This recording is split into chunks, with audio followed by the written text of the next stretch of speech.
Attention!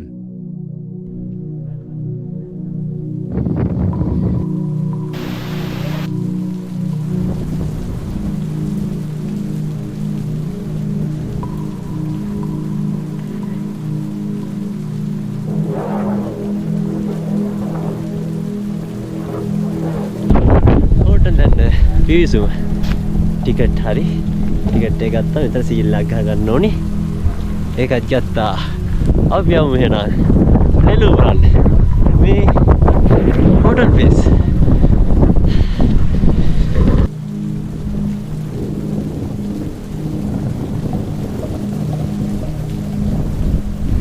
ඔන්න ඉතින් අපි තොටුපොළ කන්ද ට්‍රේල් එකෙන් පස්සේ ආවා හෝටල් තැන්නට හෝටල් තැන්නේ තියෙනවා හරි ලස්සන ස්ථාන ගොඩක් බලන්න දැන් මං ඉන්නේ හෝටල් තැන්නෙන් පිවිසුම ළඟ. ඔයාලට පේන ඇති මෙතනින් බේකස් ෆෝල් එක බලන්න යනවා කිලෝමීටර් 2.5ක් යන්න ඕන. ඒ වගේම මිනි වර්ල්ඩ් එන්ඩ් එකට 2.8කුත්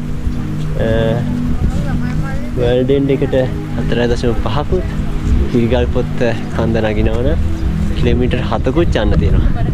මම අද බලාපොරොත්තු වෙන්නේ මේ ලෝකාන්තයේ බේකස් ඇල්ලයි බලන්න. මෙතන තමයි එන්ට්‍රන්ස් එකට යන්න තියෙන්නේ. මේක ඕපනින් ටයිම් එක තියෙනවා කිරිගල් පොත් යනවා නම් 6 ඉඳලා උදේ 11 වෙනකම් විතර ටයිම් එක තියෙන්නේ. ඒ වගේම ලෝකාන්ත බලන්න යනවා නම් 6 ඉඳලා දවල් 2 වෙනකම් විතර ටයිම් එක දීලා තියෙන්නේ. ඊට කලින් ලෝකාන්ත බලන්න හැම යන ඉන්න කෙනෙක් ඉන්නවනම් එන්න කියලා මතක් කරනවා. අපි යමු අපේ සොඳුරු ගමනාන්තය ලෝකාන්තේ පාගෙන මාත් එක වෙන්න මේ සොඳුරු මාවත දිගේ එන්න මාත් එක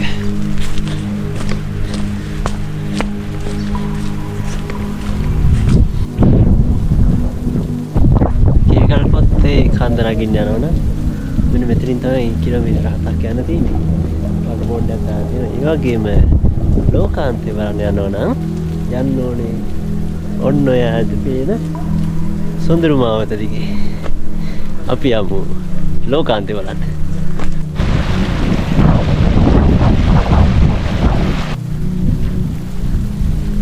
හෝටල් තැන්න කියන්නේ ජෛව විවිධත්වයෙන් අනූන තැන. ඒ කියන්නේ සමහරක් අය කියනවත් ඇති මොනවද අනේ හෝටල් තැන්න ගිහිල්ලා බලන්න තියෙන්නේ කියලා.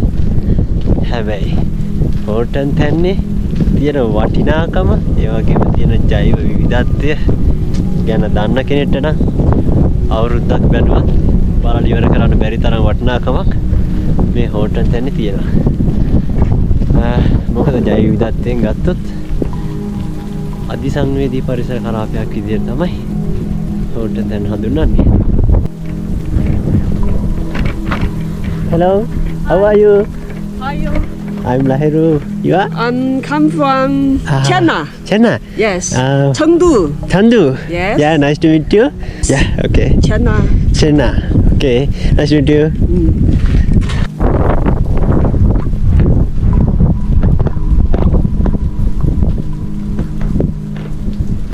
මම කිව්වනේ හෝටල් තැන්න කියන්නේ ජෛව විවිධත්වයෙන් අනෝන ස්ථානයක් කියලා. ඒකට හොඳම සාක්ෂියක් තමයි මම මේ ඔයාලට පෙන්නන්නේ. ඔයාලට පේනද මෙන්න මේ උණ ශාකය. මේක ඇවිල්ලා හෝටල් තැන්නටම ආවේනිකව උණ ශාකයක්. මොකද මේක කුරු උණ කියලා තමයි හඳුන්වන්නේ. ඒ කියන්නේ උණ ගස්ම තමයි. හැබැයි කුරු උණ විශේෂයක් තමයි තියෙන්නේ. හෝටල් තැන්න ආශ්‍රිතව තියෙන ජල මූලාශ්‍රිතව තමයි මේ උණ ශාකය දකින්න ලැබෙන්නේ. උණ හෝටල් තැන්න පුරාම මේ උණ ශාකය දකින්න පුළුවන්. ඒ වගේම හෝටල් තැන්නේ සුන්දර ශාකය මහරත් මල් ගස්. හෝටල් තැන්න කියන්නේ ජෛව විවිධත්වයෙන් අනූන ස්ථානයක්. ගොඩක් අය හිතනවත් ඇති මොනවද අනේ හෝටල් තැන්න කියලා බලන්න තියෙන කියලා. සමහරක් අය බැන බැනත් යනවා. හැබැයි හෝටල් තැන්න කියන්නේ දවසකින් දෙකකින් බලලා ඉවර කරන්න පුළුවන් තැනක් නෙවෙයි. මොකද හරියට අධ්‍යයනය කරන කෙනෙක්ට නම් ජෛව විවිධත්වය ගැන දන්න ජෛව විවිධත්වය හඳුනන පරිසරයට ආදරය කරන කෙනෙක්ට නම් මේ හෝටල් තැන්න කියන්නේ විශාල දැනුම් සාගරයක්. මොකද අවුරුද්දක් බලලවත් ඉවර කරන්න බැරි තරම්. මම ඔයාලට පෙන්නන්නම්. හරි ලස්සන දර්ශනයක්. බලන්නකො මගේ දකුණු අත පැත්ත.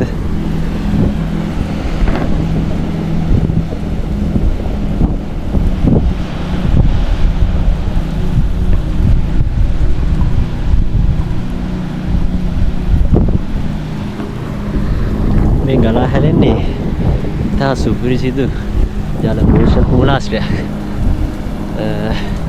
මොකද හෝටන් තැන්න කියන්නේ අපේ ශ්‍රී ලංකා මාතෘ භූමියේ හදවත බඳු ස්ථානයක්.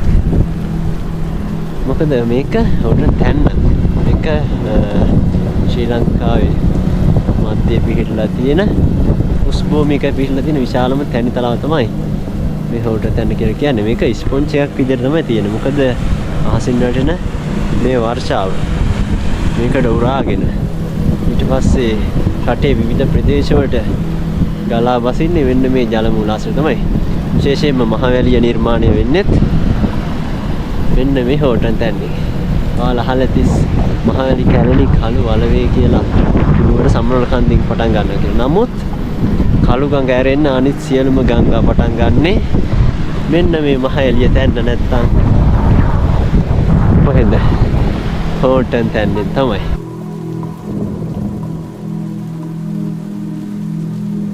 ඔන්න ඉතින් අපි තොටුපොළ කන්දේ දැක්කා වගේම හෝටන් තැන්නේදී නෙළුම් බලන්න ඕන නම් මෙන්න මේ සීමාවේ තමයි යාලට නෙළුම් බලන්න පුළුවන්. බලන්න බිමේ ඉඳන්ම නෙළුම් වල පිරලා තියෙන්නේ. හෝටන් තැන්නේ තැන් තලාවේ ටිකක් දුර ඇවිල්ලා ලෝකාන්තයේ කිට්ටුවට එනකොට තමයි මේ සුදුරු පාරාදීසය හමු වෙන්නේ. එහෙම නැත්නම් ඔයාලට නෙළුම් බලන්න ඕන නම් තොටුපොළ කන්දටම යන්න ඕනේ. හෝටන් තැන්නේ ගොඩක්ම තියෙන මේ තොටුපොළ කන්ද කියන ඒ සීමාවේ තමයි නෙළුම් මල් ගොඩක්ම දකින්න තියෙන්නේ. අපි දැන් මේ ලෝකාන්තය වරන්න යන ගමන් ඉන්නේ. මට පිටිපස්සෙන් එනවා මගේ යාළුවා. කොහොමද වැස්සේ හොඳට වැස්සනේ? වැස්සේ හොඳටම තෙමිලා ඉන්නේ. ගන්න දෙයක් නැහැ. ඉතින් ඒ ගැන කියලා වැඩක් නැහැ. වැසි දවස්වල අපි ආවෙත් හැබැයි ලස්සනයි. වැස්ස කියලා ඉතින් බේකසැල් වල ලෝකාන්තයයි බේකසැල්ල ගන්න මේ ටිකේ තමයි හම්බෙන්නේ ඉස්සෙල්ලා. ලෝකාන්තය ආවට නැත්නම් නෙළුම් මල් බලන්න වෙන්නේ නැහැ. වැස්ස කියලා ඉතින් ඇවිදින්න නැතු ඉන්න බෑනේ. ඔන්න බලන්න. අපි දැන් බේකසැල්ල කිට්ටුව ඇවිල්ලා තියෙන්නේ. මේ තියෙන්නේ නෙළුම් මල්. රෝස පාට නෙළුම් මල්. රෝස පාට තියෙනවා, සුදු පාට තියෙනවා. හැබැයි මම නිල් පාට නම් දැක්කේ නෑ මෙහි.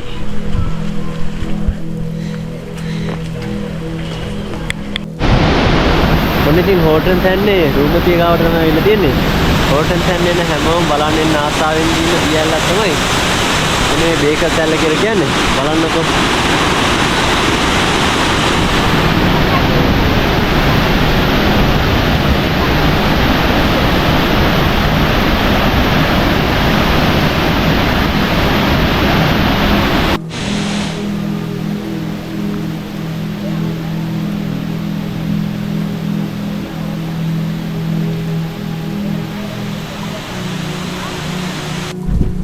ඔන්න ඉතින් අපි බේකසැල්ල නම් බලලා ඉවරයි. ඊළඟට යන්නේ ලෝකාන්තය බලන්න. ලෝකාන්තය බලාගෙන හැම පුංචි ලෝකාන්තයත් බලාගෙනම අපි ගමන නිමා කරන්න තමයි හිතන්නේ. මේ මම ඔයාලට කලින් කිව්වනේ මේ හෝටන් තැන්න කියන්නේ කාන්තාවකට සමානයි කියලා. දැන් හොඳටම වැස්සා. ආයෙත් වැස්සට දෙමුණා. මේ වැස්සට දෙමෙනවා. ආය අවුට වේලනවා. ඔන්න ඔය වගේ කාර්යගුණයක් තමයි ආයෙත් හෝටන් තැන්නේ આવොත් බලා ගන්න පුළුවන් ඉන්නේ. හරි සුන්දරයි හැබැයි. බලන්න මේ වට පිටාව. ඉතිහාසයේ උස්මත් ගන්න මේ සුන්දරත්වයේ විදිහට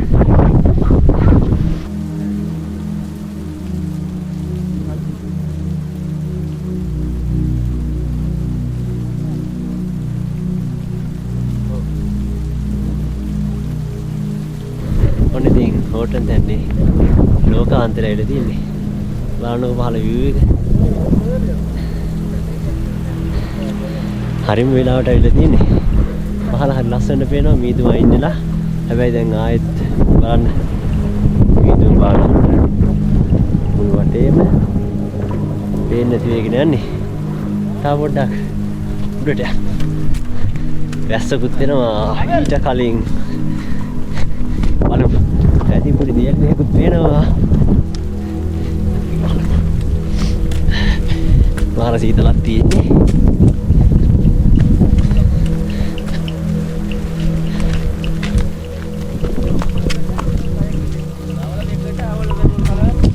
itu lagi kemudian recording gardening